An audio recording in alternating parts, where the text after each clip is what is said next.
Morning, morning, morning, morning. Welcome to the Texas Real Estate Show, where we talk about everything Texas real estate, whether you're an investor, whether you are an agent or a wannabe agent. We are the resource that we want you to tune into on a weekly basis. Please like, subscribe, and turn on notifications. That really does help our channel and help us develop and get the word out. We really want people to be educated. You know, whether you want to be a new homeowner, we want to help you all we can. Please feel free to make any comments or in the chat. We want to hear your point of views on different things, and if there's any, we will get back to you on them issues if you decide to go into the chat. The first thing we are going to do this morning is introduce the one and only Kay Johnson, who's fiddling the buttons at the back. Good morning, Kay. How are you doing today? I am good. Are you living the dream on this bright and glorious Thursday morning? Every time you say bright, it's raining, and I think now I'm gonna start blaming you for the rain at this point. I got up this morning and I couldn't let the dogs out because it was raining, and they don't like going out when it's raining, so I'm going to work late because I'm waiting for the rain to Settle sort of down. come down because they won't go outside. It just When I it, looked, it really is an oxymoron when you say dampened your day. literally, when I went outside this morning, it was raining. Or it wasn't raining. Like when I looked outside and I was like, okay, getting ready. Then it started pouring when I walked outside, so I had to run back upstairs to get a hoodie. And I was like, please. The part that's ironic about Texas is, at the moment, I'm driving my little I call it my little General, which is my Kia Sportage. It's in the shop at the moment, so I'm driving the Suburban. I'm driving the Suburban, and it really makes a difference when you're driving in Texas. Driving a Suburban with big wheels, so you just, go straight through them big puddles, and I was gonna say you don't even know. rain, you don't even think about it. And then the poor little Kia Sportage to the side, if there is one, is getting hammered. But Have you ever splashed someone when it was raining, Stephen? yeah, and I feel sorry for it because I don't mean to. Oh, I don't do it on purpose. But so sometimes when you're driving the street and then there's somebody you standing don't notice. at the bus stop or Hmm. whatever, and then I think, oh, that wasn't a cool thing to do. Yeah, I feel like going back, giving him a free lift. that happened to my friend when he was in high school, and someone just and just wet him completely while he was on the way to school. I was like, did you go back home and just not go? I would not go to school for the day. But Well, he had a stronger. I would have been so He sad. was more motivated than you to go to school. Well, he couldn't go to school because or he had to go to school because he was like, I didn't have a key to the house. My parents left, so he had no choice. Nah, he was more motivated. That's what we'll say. Yeah. Anyway, first of all, we're going to talk about a report that Redfin brought out this week, which was basically about the Houston housing market and what they've seen recently. And it's been pretty interesting. And the reason why it's interesting is because what they're basically saying, and I agree with this, that the median sales price for year over year has gone up 2.1%, which I think is about right for this year. But the number of homes sold has gone down by 22%. The median days on market is 32. It was brought out, I believe, by one of the housing, it might have been HAR, but I was reading an article that actually in June, it would have been June, that the average days on market was actually going up to like 60 and between 60 and 80 days. I forget the actual number. But it just goes to show the average price or the median price in Houston is 349 and the average price is 350. That's And to give you an example, the median price in Houston in August 2021 was 310,000. We're going to talk about it a little bit later on about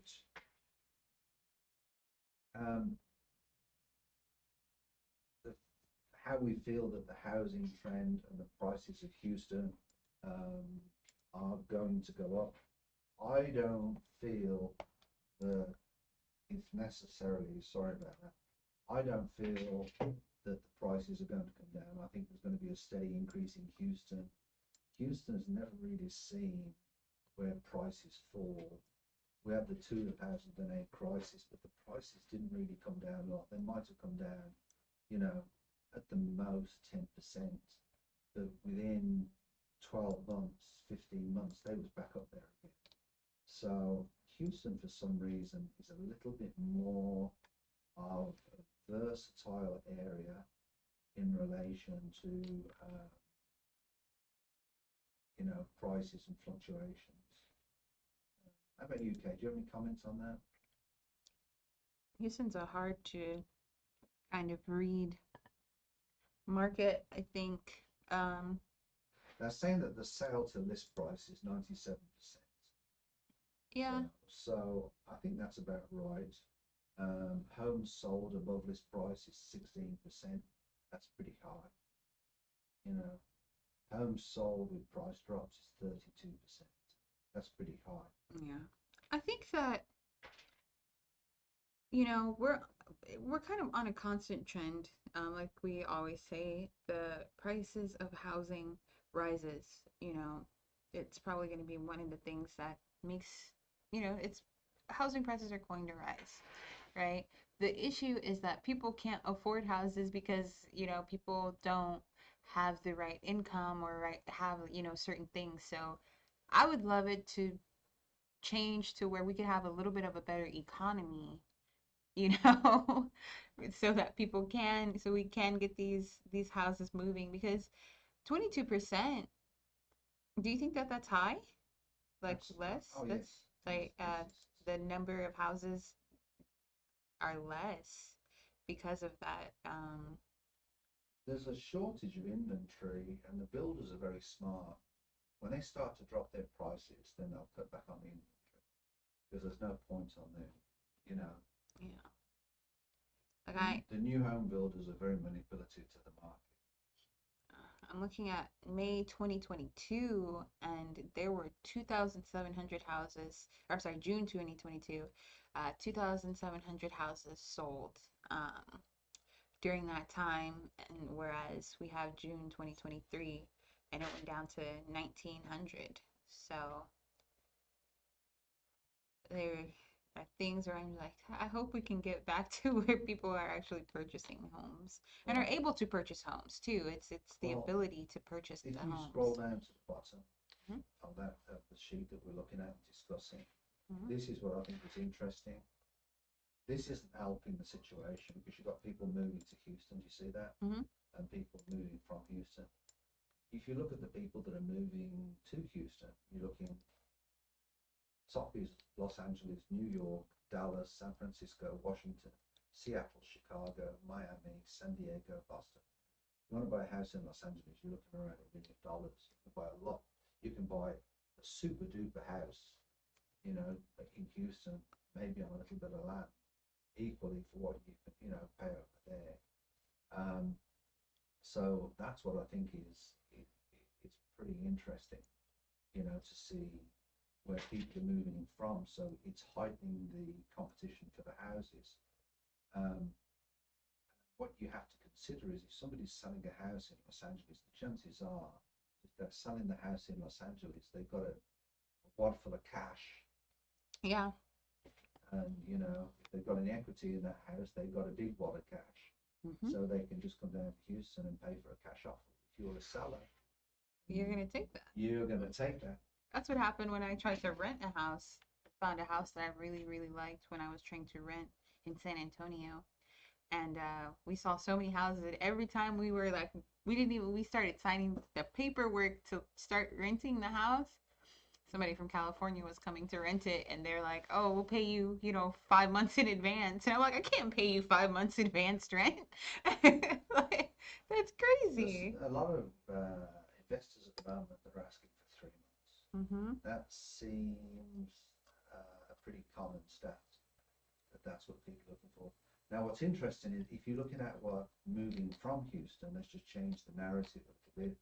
And it's got the number one place where people are moving to is Denver, Colorado, Austin, Texas, all right, San Antonio, Louisville, Kentucky, Colorado Springs, Beaumont, College Station, Knoxville, Destin, Florida, and New Orleans. I don't think College Station counts. Well, It's like 45 minutes away. It is. It's 45 Doesn't minutes, count. an hour away, but at the same time, it is, outside of Houston. I've got there's another Century 21 office that I used to go to a few times a year that's in College Station, very successful. And College Station is an interesting environment. It's basically, it has a college, a college there. There's a lot of colleges, so it's a high student population. But I was very surprised to see Denver, Colorado. Out of all of them places, I'd like to go to Denver, Colorado, Colorado Springs. Yeah.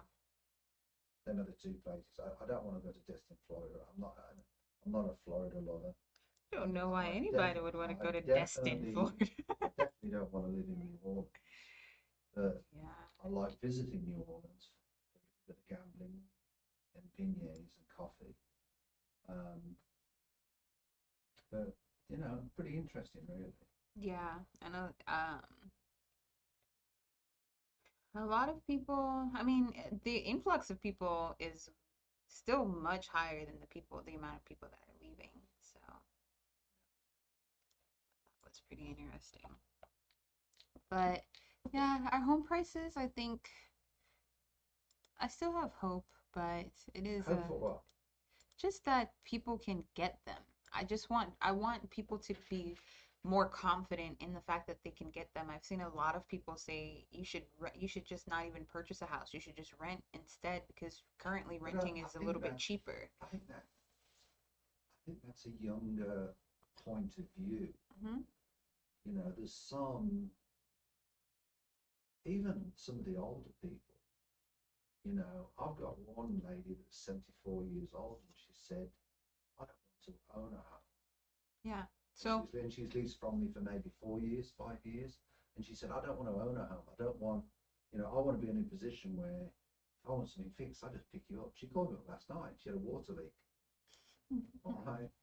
She called me up last night. She had a water leak from the units upstairs. She lives in a high-rise condo. And so she's at that point where she's retired and she just wants to pick up the phone. Sometimes I think she's just picking up the phone saying there's a water leak because she wants to chat. and you're like, there's no leak. Which is fine by me. She's more than welcome to do that. Yeah. So I think a lot of people are just losing hope in the housing market. I blame corporations though. So I do blame corporations for buying homes. Nothing you can do to stop it. Yeah. But the other thing that I think the biggest way you can fight that is by the government getting involved and basically developing programs that help people buy homes. Mm-hmm. And one of them is like FHA is a very good program. USDA is a very good program.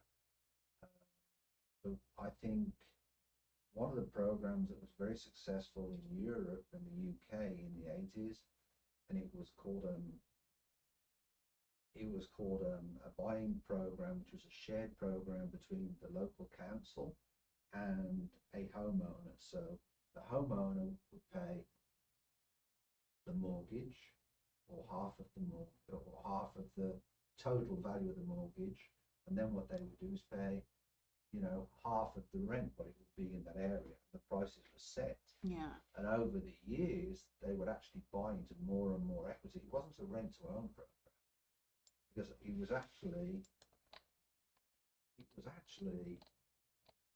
I think it was cheaper than a rent to own program.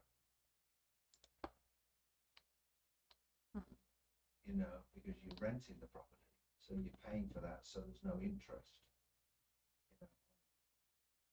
And my aunt, Castle Bromwich in Birmingham, she owns her house at the moment because she went through that program. She paid into the program, I think, for more than 30 years. That she owns a house, so when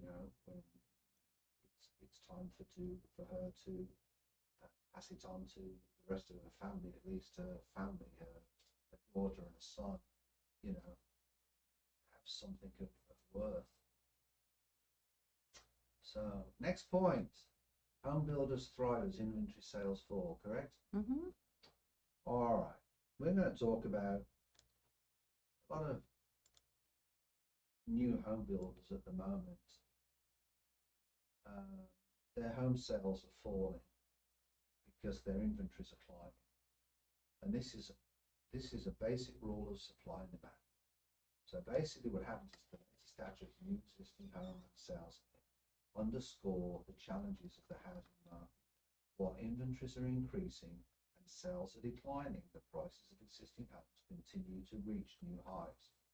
Potential homeowners are grappling with near record lows of affordability, leading to concerns that they may never be able to purchase a home.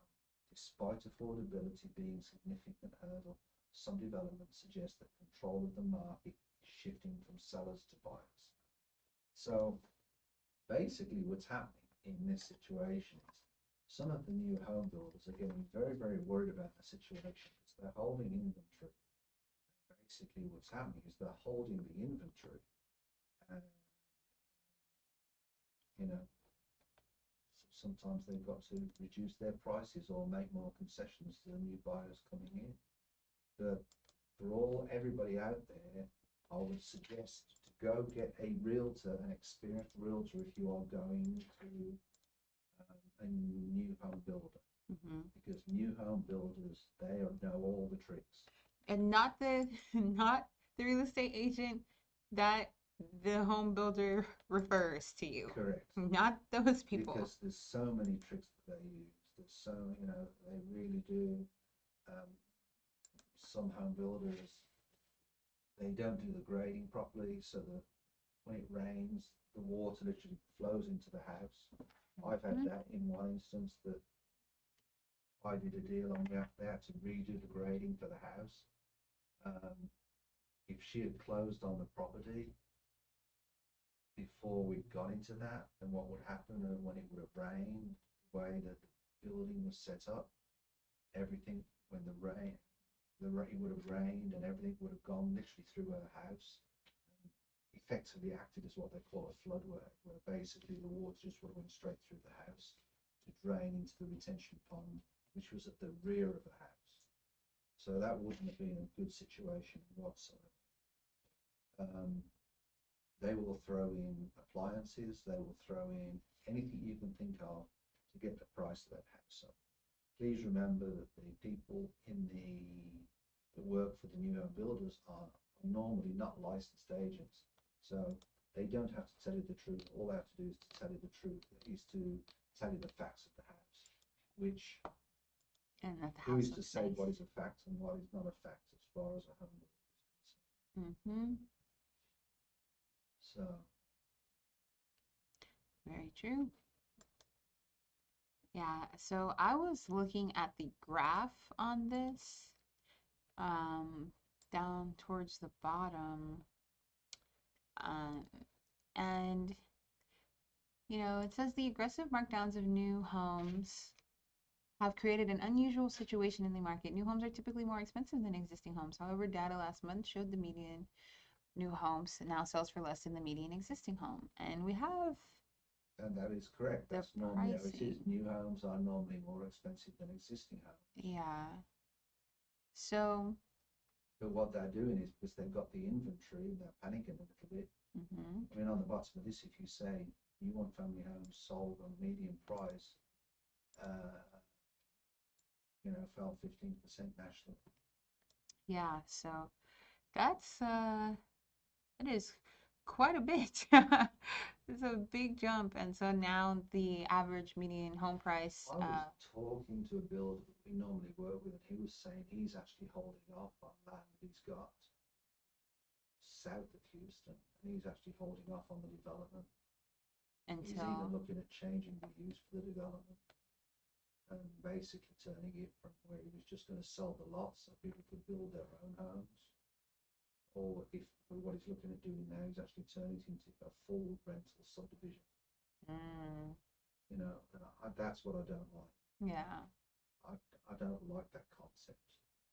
Just because it's making people rent more than actually own it.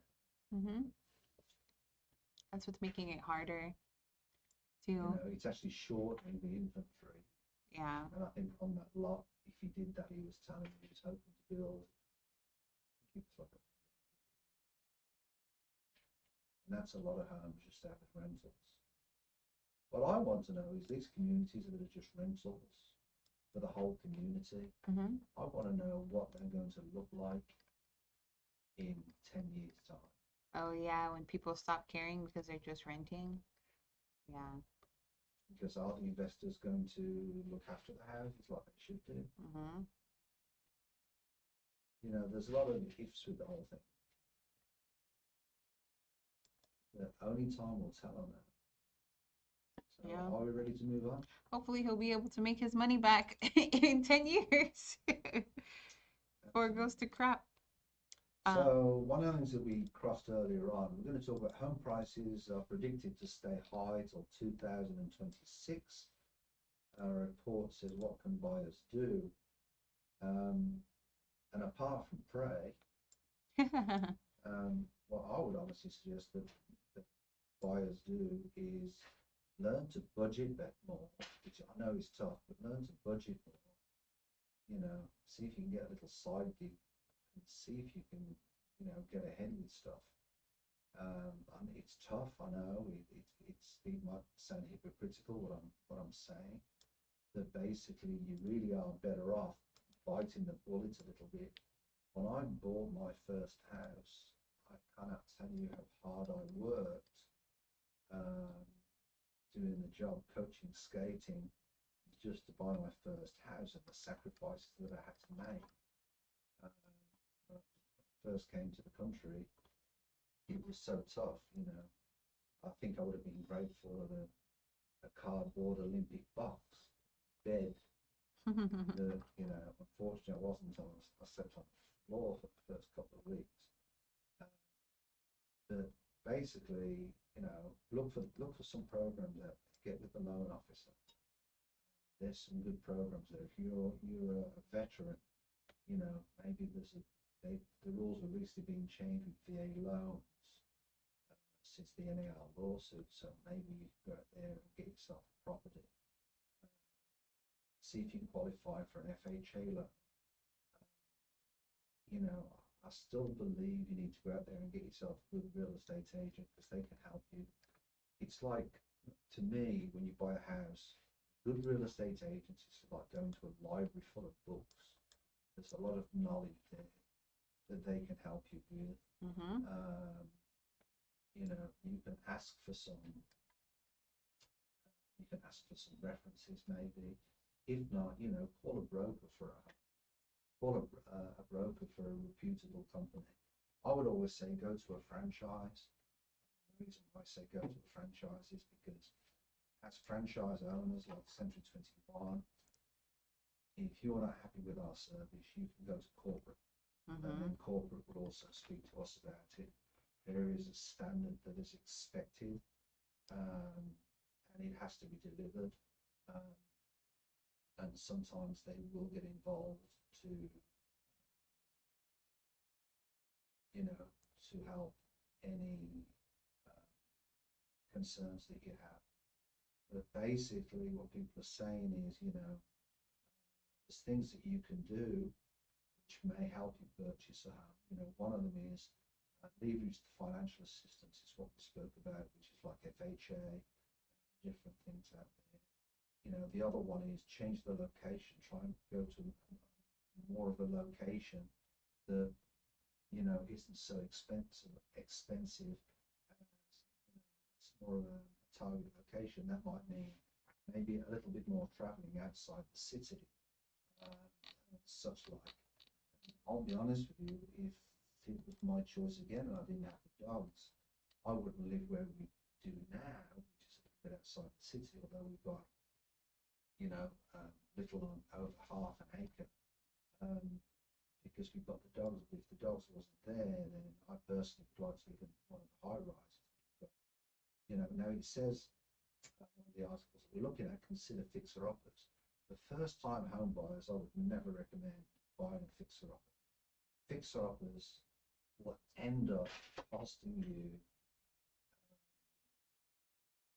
they can end up costing you a bucket load of money if you don't need, I think you need some experience being in a position for a fixer-upper. It really can, and you've got to have some cash in it to win it, because with a fixer-upper, you've got to have more cash available and more cash aside if anything goes wrong. Typical example, on one of the fixer-uppers I did last year, we probably lost about $50,000 on the fixer-upper. So why? We went about it totally the wrong way. So if we was living in it, it wouldn't be too bad. But the truth of the matter is, we tried to flip it. Specialized loan programs such as an FHA 203k loan. I tried this once with an FHA 203k loan. Is basically where you buy a fixer-upper and you use an FHA-K loan, and you can do the fix-up with that. You work with the contractors. That, I think, is a different way of doing it. What I originally said to you, that may work. You'll get a little bit of help because you'll get a loan officer that will maybe make sure that you're within your parameters. You've got to work with contractors to make sure that it's manageable, but just don't try and go it alone by doing the fix-up by yourself.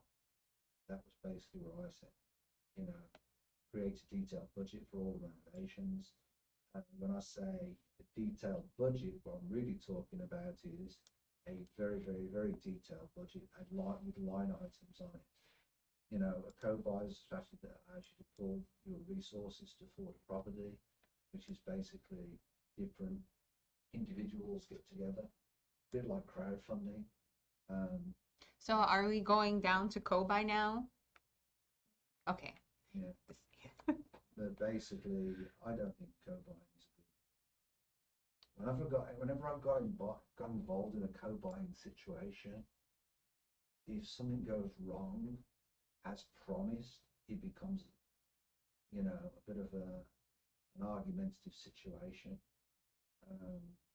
It's not something that I would really,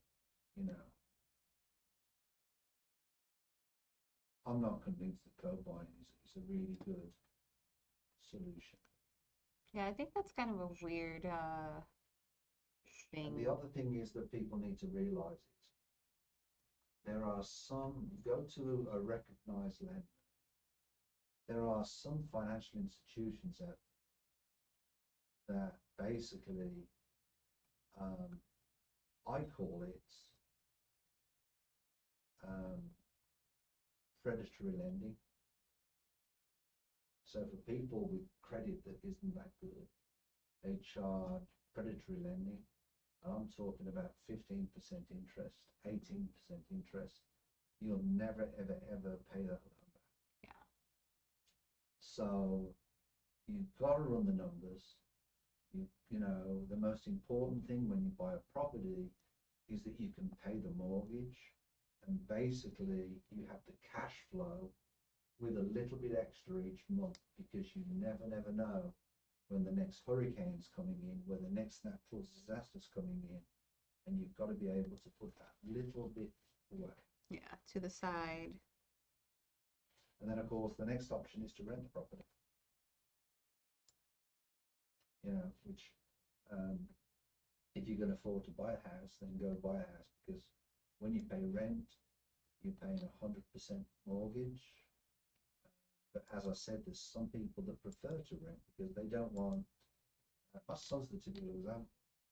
He doesn't want to buy a house, but what he wants to do, he's okay renting so he can, put his money in investment programs. Bitcoin, Ethereum, but there's some other things he invests in as well. He doesn't do Bitcoin as much now because he pulled all his money out, I think, when he went out. But basically, he's got some other programs that he invests in, and I think he's been very smart. Nice. So. But if you don't want to rent, you can move into a tiny house. So let's talk about tiny house. I could live, as I said, if I didn't have Even with the dogs, if I had land, I could live in a tiny house. Yeah, that's what I was actually going to ask you. Because here's the thing, right? I'm 64 years old, 65 in May. When you get to my age, one of the things you start to do with your house, you declutter the house. All right. And decluttering the house is really, really difficult.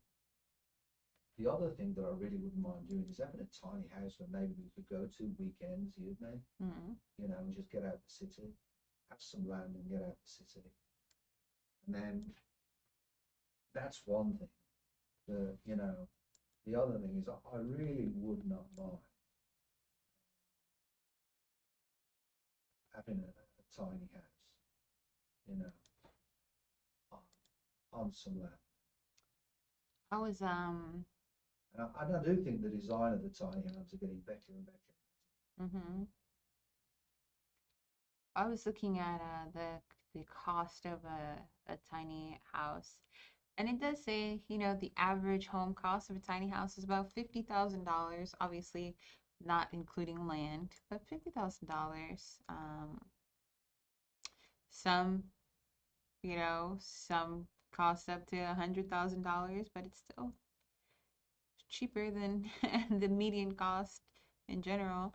And then people are saying, you know, the cost of land, you have to include the cost of land that you have, things like that. So, but do you not think this is what I think about the old tiny house syndrome? You're better off putting, and it's more cost effective, putting your money in the price of the land, and then just get a little tiny house and put it on top. Yeah, and you'd be okay. You know, that's what there are two things that I want to say about that's what a couple did. They purchased a big plot of land and then they moved their own little tiny home onto it. And it was just like a huge plot of land. And then I went camping about like maybe 3 months ago or so. I went camping, and what they did was they had little bathrooms and they had like a little cafe right there on a private lot, and then they had like a trailer that they lived in, and but the whole lot was just you either could get like in the tiny home cabins or you could rent out like a tent, and they were charging, you know, $65 per tent per night. So it was like they were making, you know, they were making their money back every night, and it was packed. I mean, there were 30 plots, and it was packed. They're paying $65 a night, you know, and then they charged you extra for heating. So they were like, if you want a heater, you have to pay. Wow. It's amazing what people will do to get under the stars. Yeah, hey, that's cool. But I like it, and with solar panels as well, I think it's you know, especially as technology increases. But where is, so we're looking at these tiny houses, and I like number two. Did you see the little the converted schoolhouse? It's very cute. One I liked was, some of these are beautiful inside. Number 22. So,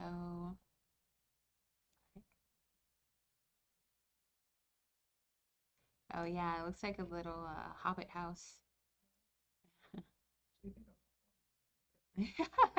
23 and 24. Yeah. The only thing that I don't like about tiny houses is a lot of them are built up, and so the lofts you have to like bend your head down when you have to get into them. But I remember when the tiny house trend was a thing. So Go to number 11. I went to a school 11 is very British. called Construction Careers Academy. Oh, really? For a moment when I graduated, it turned into Construction Careers, and they would have every single year, and I think they still have it. The students spent the entire school years building tiny homes, and it was cool. There's just, you know, They were only 100, maybe 200 square foot, but little 200 square foot tiny homes. And they would have them on display so you could go in and you could view the tiny homes that the students made. Really cool. Yeah, it was cool. Look at number 11. That's a very British design. It does look very British. Cape Cod. The number 12 looks huge. Number 12 looks like a regular home. I'm not. It does. And it's got a metal roof, which I Yeah. And you can't tell that it's metal. That's nice. But metal roofs supposed to be better in Texas, but they're 3 times the price of a regular roof. I can imagine. I think number 13 is nice too. But I think tiny homes are a great alternative to if you don't want to purchase a house. But I think I'm too tall for a tiny home. So No, Hey, you know. And then you can, if you go to number 32, I thought number 32 was cool as well. And then number 33, how do you think you could live in 33? With the transparent I'm not wall? overly keen on 32 because of the walls. Yeah, the walls look weird. 33, no. The wall pops up. Not as much as I walk around the house naked. So. It's even worse because you can pop the wall up, and so you can have it to where just that bedroom is just facing outwards. So you better. It's a European thing, walking around the house naked. So no, that's not. Yeah, but these are nice. This one is terrifying. Though number 36 is 100 square foot. This is about the size that the kids were making at the school. It's 100 square feet. The problem with that house is you could be in it one night and then somebody decides to pull it away. Pull you away. Oh, this isn't supposed to be here. Yeah, I would. But I mean, if you look at 37 inside that house, that looks beautiful. Mm-hmm. You know, some of the houses are nice. They look very. 40 looks nice. It worries me that can be towed away. Yeah, I wonder why they have it to where they can tow. But I know a lot of people, what they've been doing is they purchase their land and they just live in their tiny homes while they're building their house. That's kind of what a lot of people have decided that they're going to do, which makes sense. I mean, especially if you don't have a lot of money and you just want to have your land. Interesting. It's interesting. So it's interesting how tiny homes are developing now and becoming more popular. And I think they will continue to be more popular. Yeah. So anyway, any other comments?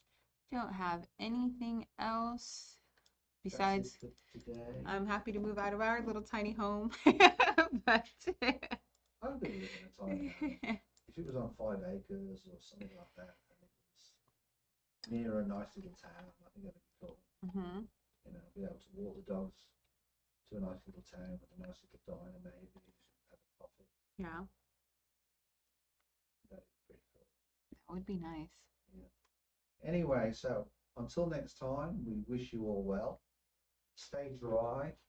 As I said, enjoy this lovely sunny day, because even as we've been doing this recording, we've been hearing the rain outside.